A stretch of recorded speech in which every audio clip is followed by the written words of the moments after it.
అండి ఈరోజు వీడియోలో ఆనగకాయ పప్పు ఈజీగా టేస్టీగా ఎలా చేసుకోవాలో చూపిస్తానండి. వీడియోలో చూపిస్తున్న గ్లాసు 100 గ్రామ్స్ పడుతుందండి. ఈ గ్లాస్తోనే పప్పు చేసి చూపిస్తాను. కందిపప్పు 100 గ్రామ్స్ తీసుకుని కుక్కర్లో వేసి బాగా వాష్ చేసుకుని ఏ గ్లాస్తో అయితే కందిపప్పు తీసుకున్నామో అదే గ్లాస్తో 2 గ్లాసులు వాటర్ వేసి మూత పెట్టి 2 విజిల్స్ వచ్చే వరకు ఉడికించుకోండి. 4 పచ్చిమిర్చిని తీసుకుని సగానికి విరిచిపెట్టుకోండి. 2 టమాటాలను ముక్కలుగా చేసుకుని ఉంచుకోండి. 3 ఆనగకాయ ముక్కలను ముక్కలుగా చేసుకుని ఉంచుకోవాలి. పప్పు ఉడికిన తర్వాత ఆనగకాయ ముక్కలు, టమాటా ముక్కలు,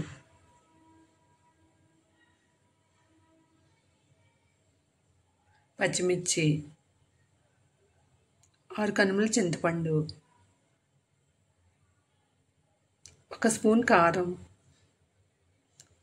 2 స్పూన్ల కల్లుప్పు, కొద్దిగా పసుపు, కందిపప్పు తీసుకున్న గ్లాస్తోనే వాటర్ వేసి మూత పెట్టి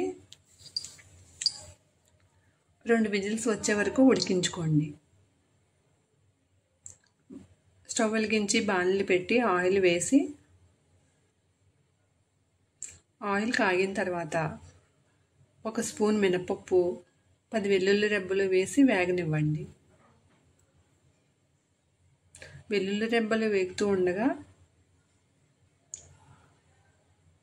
1 స్పూన్ జీలకర్ర, 1 స్పూను వాంటాలు, 3 ఎండుమిరపకాయలు, కరివేపాకు, కొద్దిగా ఇంగువ వేసి వేయించండి.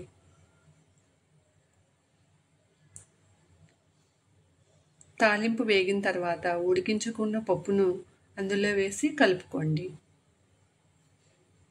పప్పు కొద్దిగా పలచగా ఉంటేనే బాగుంటుందండి, మరీ గట్టిపడిపోకూడదు. కొత్తిమీర జల్లుకొని సర్వ్ చేసుకుంటే ఆనగకాయ పప్పు రెడీ.